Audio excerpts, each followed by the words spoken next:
Hello, and welcome back to Sera English. I am so glad you came back. Before we start today, I want to ask you something. When you speak English, or when you try to, what happens inside your head first? Do you think of what you want to say in your own language first, and then translate it into English? Do you find yourself searching for the English word that matches the word in your mother tongue? Do you feel a delay? A small but frustrating gap between the thought and the English sentence?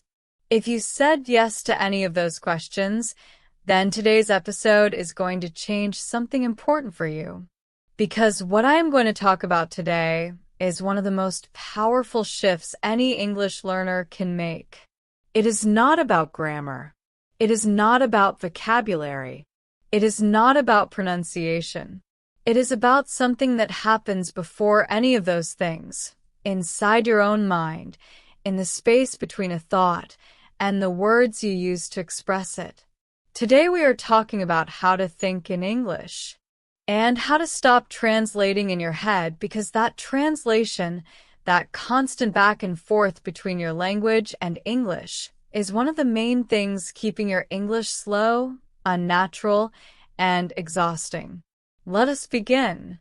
Our word of the episode is automatic. Automatic. Say it with me, automatic. When something is automatic, it happens by itself, without conscious effort or deliberate thought. When you drive a route you know very well, you do not consciously think about every turn. Your hands and feet move automatically. When you read in your mother tongue, you do not translate each letter into a sound. Reading happens automatically. The goal of English learning is to make the language automatic. Not something you do consciously and carefully, but something that flows without effort. Automatic. That is where we are heading today. Let me start by explaining exactly what is happening when you translate in your head and why it creates so many problems. When you learned your mother tongue as a child, you did not translate anything. Nobody taught you the word for apple by showing you the word in another language and saying, "This foreign word means this word in your language." You learned the word apple by hearing it, seeing the apple, touching the apple, eating the apple, asking for the apple. The word and the thing were connected directly. No translation involved, no middleman, no second language standing between you and the meaning. This is called a direct association. The word apple connects directly in your brain to the concept, the image, the feeling, the smell, the experience of an apple. Fast, immediate, automatic. But when most people learn a second language as adults, they build a different kind of connection. They learn the English word apple by connecting it to the word for apple in their own language first. So when they hear apple, their brain goes, English word, translate, mother tongue word, access meaning. There is an extra step. And that extra step, multiplied across every single word in a conversation, is what makes speaking feel slow and exhausting and unnatural. The solution is not to abandon your mother tongue. You cannot and should not do that. The solution is to gradually build direct connections in your brain between English words and the concepts, images, and feelings they represent, bypassing translation entirely. And the good news is that this is absolutely possible. It just requires a specific kind of practice, which is exactly what I am going to give you today.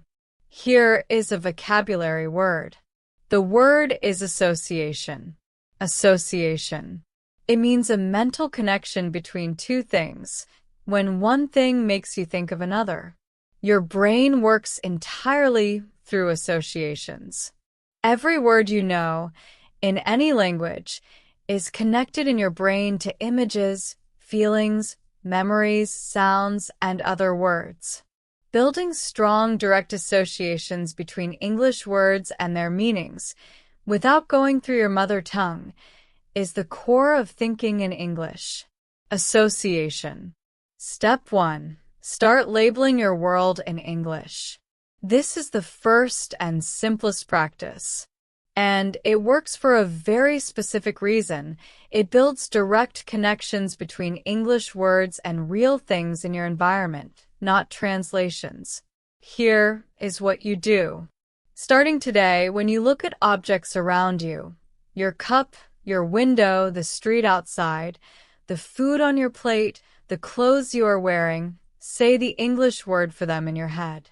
Not the word in your language first, and then English. Directly in English. When you pour water, think water. Not your word for water, and then the English equivalent. Just water. When you sit on a chair, think chair. When you open a door, think door, handle, outside, light, street. When you eat breakfast, think eggs, bread, tea, spoon, warm, bitter, sweet. This sounds almost too simple. But what you are doing is training your brain to access English directly when it encounters the world, rather than going through your mother tongue first. You are building the direct associations that fluent speakers have automatically. Do this for 1 week and notice what happens. By the end of the week, you will find that certain common words come to you in English before your own language. That is the beginning of thinking in English. That is the first crack in the habit of translation. Here is an idiom. The idiom is to get into the habit. To get into the habit means to start doing something regularly until it becomes natural and automatic. Good habits, once formed, run themselves. You do not have to decide to do them. They simply happen.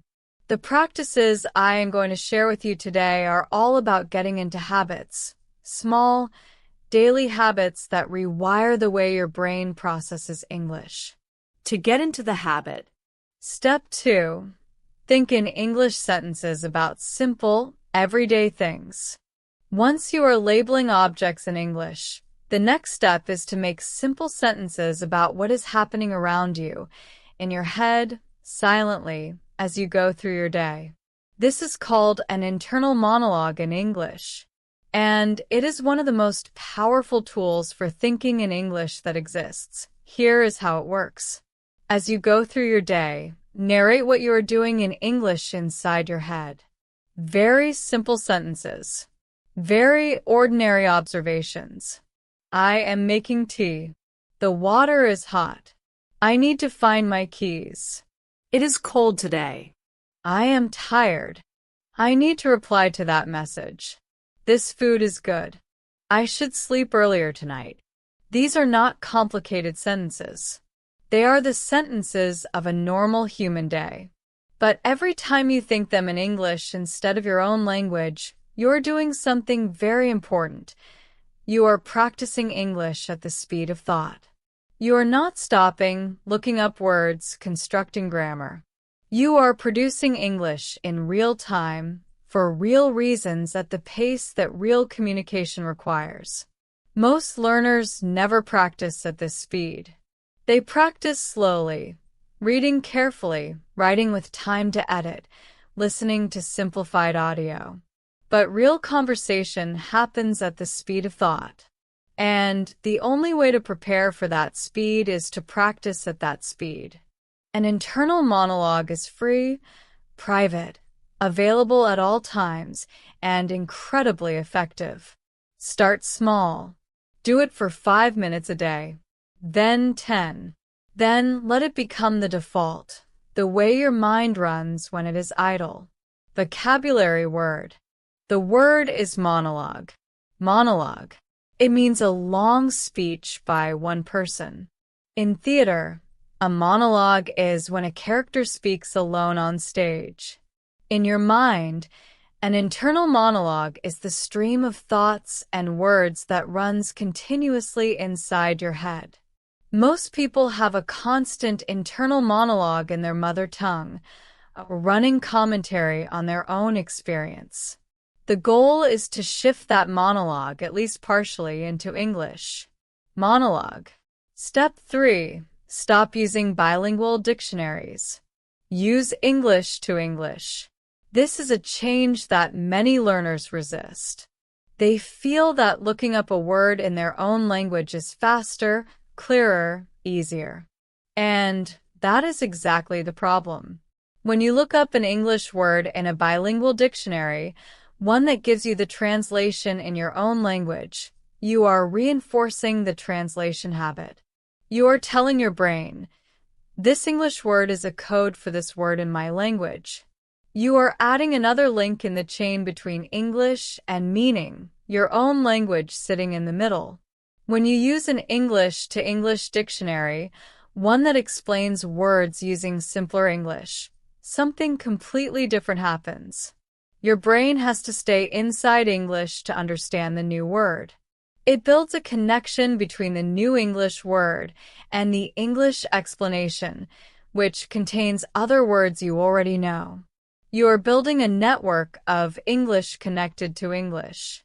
This is how fluent speakers store language in their minds. English connected to English, meaning to meaning, without translation anywhere in the chain. For learners at intermediate level and above, switching to an English to English dictionary is one of the most important changes you can make. Good options include the Cambridge Learner's Dictionary, the Longman Dictionary of Contemporary English, and many free online learners' dictionaries. They use simple English to explain words, so you do not need to be advanced to use them. Try it today. Look up one word in an English to English dictionary and read the definition fully. You will probably find you understand more than you expected. Here is an idiom. The idiom is to cut out the middleman. To cut out the middleman means to remove an unnecessary step or person between two things to make a direct connection rather than going through something or someone in between. When you switch from a bilingual dictionary to an English to English dictionary, you are cutting out the middleman, your mother tongue standing between English and meaning. Cut out the middleman. Step 4. Dream in English. Or at least, aim for it. Now I know what you are thinking. I cannot control what language I dream in. And you are right, you cannot directly control it. But here is something fascinating. Learners who are immersed in English and who practice English intensely often begin to dream in English. Not immediately, not all the time, but it happens. And it is one of the clearest signs that English has moved from your conscious mind, the part you have to deliberately activate, to your subconscious mind, the part that runs automatically, even when you are asleep. You cannot force a dream in English, but you can create the conditions that make it more likely. Here is how. In the 30 minutes before you sleep, do something in English. Listen to a calm English podcast. Read a page of simple English. Talk to yourself in English about your day. Think your last thoughts before sleeping in English. Your brain continues processing during sleep, sorting, consolidating, connecting what it experienced during the day. If the last input before sleep was English, your brain is more likely to work with English during the night. Over time, with consistent practice, English begins to enter your dream world. And when that happens, you will know that something fundamental has changed. Vocabulary word. The word is subconscious. Subconscious. It means the part of your mind that operates below conscious awareness, the part that stores habits, instincts, deep memories, and automatic processes. When something moves from your conscious mind to your subconscious, it becomes automatic. You no longer have to think about it deliberately, it simply happens. The goal of thinking in English is to move English from your conscious mind, where it requires effort, to your subconscious, where it flows freely. Subconscious, step 5. React to things in English first. This is a subtle practice, but it is very powerful. Let me explain what I mean. When something happens that produces a strong emotion, surprise, frustration, delight, pain, what do you say? Even silently, inside your head? Almost certainly you say it in your mother tongue. Oh no. Finally. That hurts. Wonderful. These emotional reactions are among the deepest and most automatic expressions in any language. They come before thought. And because they come before thought, they are a very good indicator of which language your brain considers primary. If your automatic emotional reactions are always in your mother tongue, English is still a second layer, something you put on consciously over your natural language. The practice here is gentle but consistent. When you notice yourself having an automatic emotional reaction in your own language, pause for just a moment and think, what is the English equivalent? Not to replace the feeling, but to attach English to it. Oh no. Finally. Ouch. Wonderful. Exactly. No way. Seriously? These small exclamations, called interjections, are some of the most natural and useful pieces of any language. When you begin using them automatically in English, even inside your own head, something important is shifting. English is moving closer to your emotional core, which is where automatic language lives. Here is an idiom. The idiom is to go with your gut. To go with your gut means to trust your instincts, to do what feels right rather than what you have consciously reasoned out. As your English becomes more automatic, more subconscious, you will increasingly be able to go with your gut in English, to choose the right word or phrase instinctively without thinking because you have heard and used it enough times that it feels natural. That feeling of gut-level correctness is what native speakers experience all the time. To go with your gut, step 6. Stop apologizing for your English inside your head. This one might surprise you, but it is something I see in almost every learner, and it silently destroys progress. Many learners have a constant critical voice in English, a voice that says things like, "That sounded wrong, your accent is bad, you should have used a different word, a native speaker would never say it like that, your English is embarrassing." This critical internal voice runs simultaneously with their English, like a second commentator sitting alongside the match and criticizing every move in real time. This voice is exhausting. It uses cognitive energy, brain power, that should be going into communication.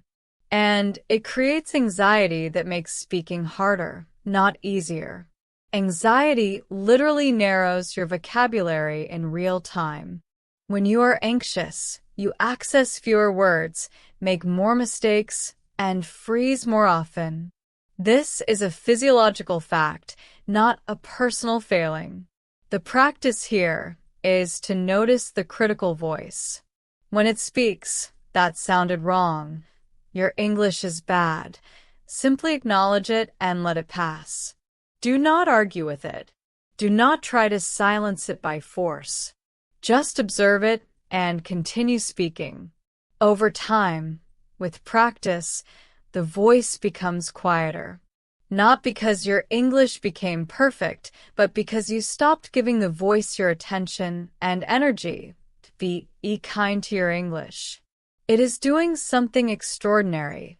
It is expressing your thoughts, your personality, your intelligence in a language that is not the one you were born into. That is remarkable. Treat it as such. Vocabulary word. The word is cognitive. Cognitive. It means relating to mental processes, thinking, understanding, learning, remembering. Cognitive load means the amount of mental effort being used at any time. When you are translating, monitoring your grammar, worrying about your accent, and trying to communicate simultaneously, your cognitive load is extremely high. One of the goals of thinking in English is to reduce cognitive load, to make some of these processes automatic so that your conscious mind is free to focus on what you are actually saying. Cognitive. Step 7. Immerse yourself without leaving your home. I know that many learners cannot travel to an English-speaking country. They cannot afford it, or it is not possible, or they have responsibilities at home. And for a long time, immersion, surrounding yourself completely with a language, was thought to require physical presence in a country where that language is spoken. But this is no longer true. Today you can create immersion inside your own home, in your own city, without spending a single extra currency note beyond your phone or internet connection. Change the language on your phone to English. Change the language on your social media to English. Follow English-speaking people on the platforms you already use, people who talk about things you genuinely find interesting, so you actually want to watch and read what they produce. Watch series and films in English with English subtitles, not subtitles in your own language.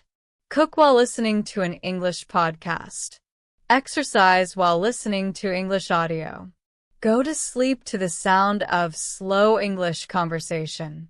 Surround yourself with English in every pocket of your day that currently has no language in it: the commute, the cooking, the exercising, the waiting.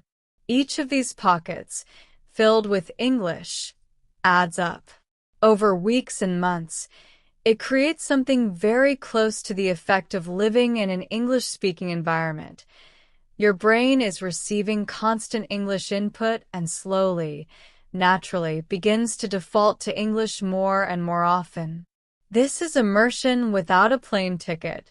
It is available to you right now. Today. The question is only whether you are willing to change the default language of your daily life. Here is our final idiom. The idiom is to be in the deep end. To be in the deep end means to be in a challenging situation that requires more skill or experience than you currently have, like being thrown into the deep end of a swimming pool before you can swim. Immersion puts you in the deep end.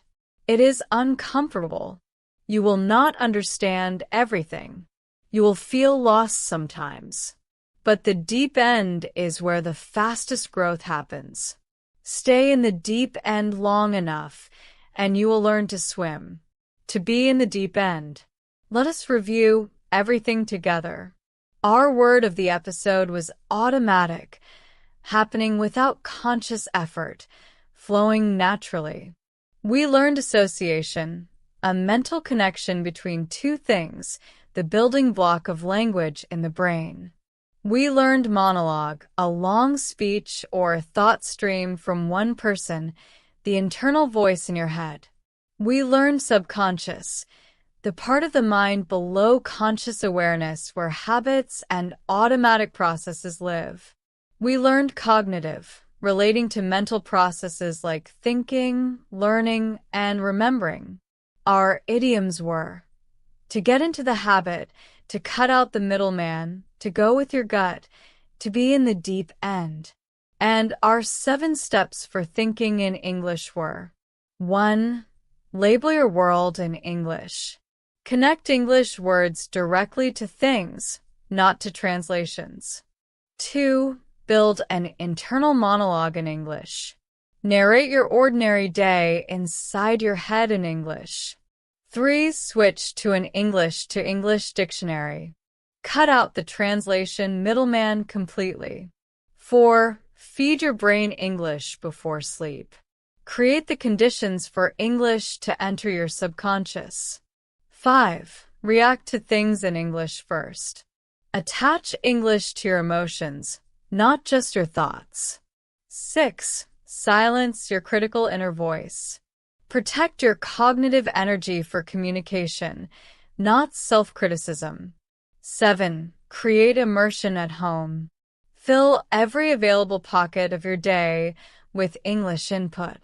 I want to close with something important. Thinking in English is not a betrayal of your mother tongue. It is not replacing who you are or where you come from. It is adding a new room to the house of your mind, a room that is yours, that you built yourself, that contains a new way of seeing and expressing the world. Every language you speak gives you a new perspective. English speakers who learn another language often say that they feel slightly different in that language, that certain things are easier to express, that certain ideas come more naturally, that the language shapes the thought in ways their first language does not. This is one of the most beautiful things about being a multilingual person. You are not losing something by thinking in English. You are gaining something. A new room, a new voice, a new way of being yourself in the world. Use it. This is Sera English. I will see you in episode 9.